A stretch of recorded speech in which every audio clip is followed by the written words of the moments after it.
So the trade deadline is on March 8th, so we're only 2.5 weeks away from the trade deadline. So I wanted to create the Toronto Maple Leaf trade deadline scenario that is all in. So I don't think this is what they should do. I'm not saying that this is what they will do, but this is the all-in scenario. I made a video recently talking about what the Toronto Maple Leafs needed, and I suggested that they needed a middle six forward who could play defensive minutes. I suggested that they needed a top pair right defenseman and preferably another defenseman. So the first move that we're going to make here, this is our blank team. This is the team as it stands right now. I left a hole beside Morgan Rielly because that's the biggest slot that we're going to need to fill throughout this. But I have three goalies, so I have Woll, Samsonov, Jones. I kept our third line as McMahon, Domi, Robertson. Kampf, Yarncroke, Holmberg is our fourth line. The third and fourth line will play equivalent minutes. And then our top six as is.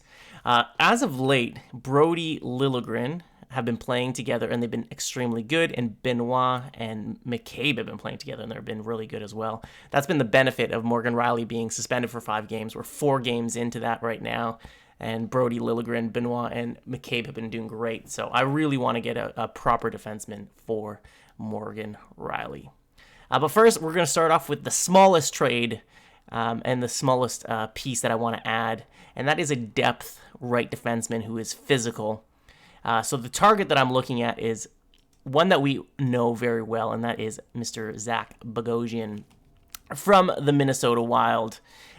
Minnesota acquired him earlier this year for a 7th-round pick. He only has an $850,000 cap hit. I'm going to go and retain half of it here. That was not half. That's half.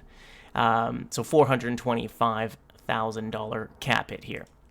They paid a 7th for him. Let's give them a 4th-round pick.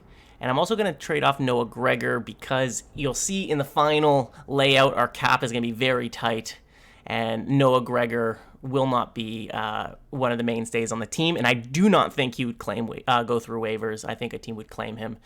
He's a restricted free agent, so Minnesota would have his rights at the end of the season. And he's a solid 4th-line guy. He's speedy. I think he provides a bit of value. Nothing crazy into this trade, but a little bit. So the first ad is Mr. Zach Bogosian. I'm going to throw him down here, and I'm going to put him as our 7th defenseman. 7th or 8th, him and Giordano. I would just love to have him. He's huge. He's like 6'3", 230 pounds. We had him for a few years in Toronto, and it was just great to have him. So yeah, big ad. That's our smallest ad here. Now, the next ad that I really wanted to make is that middle 6 forward. This is the least probable of the scenarios, but this is going to be with Philadelphia. Philadelphia is in the playoffs right now, but they have been talking about selling. This trade that I'm going to propose is very similar to the McCabe trade that we did last year. McCabe had a $4 million contract, which he was very much worth, but Chicago retained $2 million of that contract for 3 years, and we paid them a first and extras for that. So the same concept is going to happen here with Philadelphia with Mr. Lawton. Let's scroll down. LMNOP. Okay, went too far. There you go. So he has a $3 million contract for 3 years, so 2 more years after this one. I'm going to retain half of it, $1.5 million. Scott Lawton, he has 25 points in 56 games. He's a really good bottom 6 forward. He can play center. He can play left wing. He's a warrior.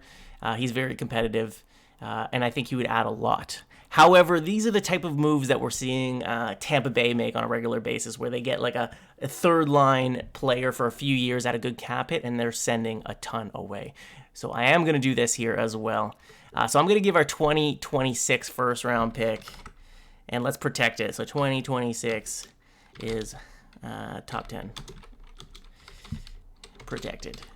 Protected. There you go. So the first-round pick is top 10 protected. Let's give them a 5th-round pick this year, 5th-round pick next year, and I'm going to also give them Ryan Reeves. Don't know if Philadelphia will accept this, but a first-round pick, 2 5ths, and Ryan Reeves for Scott Lawton, half retained. Philadelphia has been in rumors all year saying that they're willing to retain on players and that they might sell at the deadline despite where they're at in the playoff hunt. Scott Laughton would be such a great addition. So with Scott Laughton, I'm actually going to move David Kampf up, Järnkrok up, and Scott Laughton, and that'd be a great third line. Scott Laughton, David Kampf, Järnkrok would be such a great third line, and our fourth line would be Robertson, Domi, McMahon, with Holmberg as our spare. I absolutely love this grouping of forwards. First line with Matthews, Marner, Nyes. Second line, Tavares, Nylander, Bertuzzi. Third line, David Kampf, Järnkrok, Laughton. And our fourth line would be Domi, McMahon, Robertson with Holmberg as our spare. I think this looks really nice. This third line can be quite defensive. This fourth line would be quite offensive. McMahon's really been picking it up recently as well. Obviously, Järnkrok and Laughton can put some pucks in the net as well. I'm liking it. So we have one more move, the big move for that right defenseman, and the all-in scenario.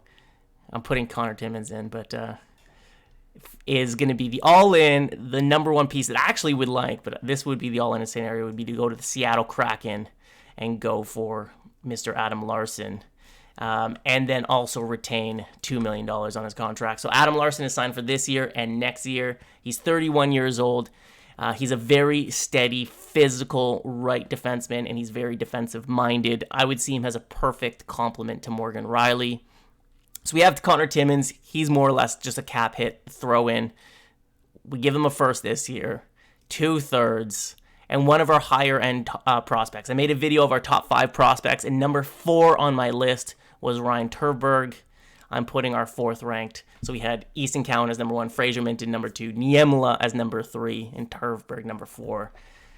I assume it probably would take Niemela to make this trade happen. I'm going to throw in Turberg here, but maybe Turberg has to be upgraded to Niemela to make this go through.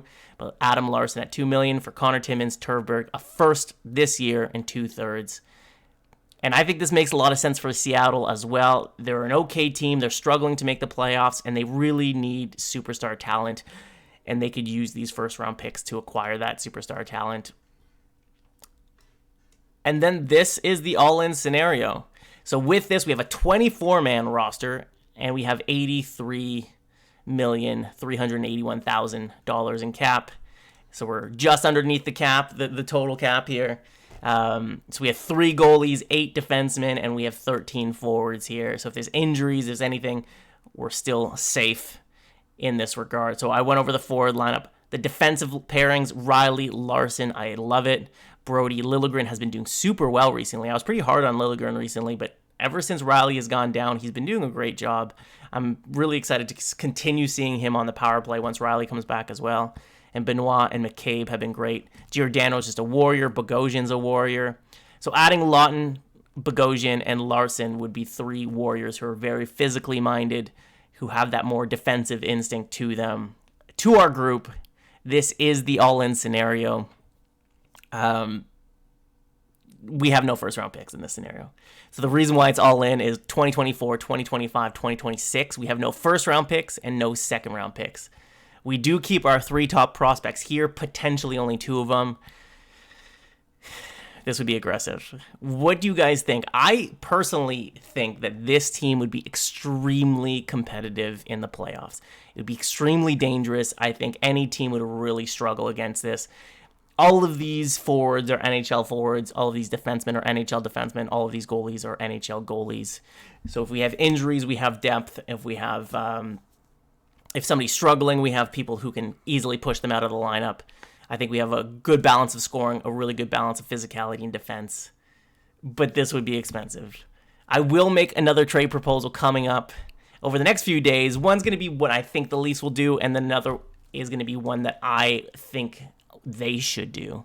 So we're going to have this one, which is the all-in scenario. We're going to have what I think the Leafs are going to do, and then what I would do. Those are going to be our 3. But this is the all-in scenario. What are your thoughts? March 8th is coming up. I'm really excited to see what the Leafs do. They're going to do something. I doubt it's this, but this would be exciting. That's for sure.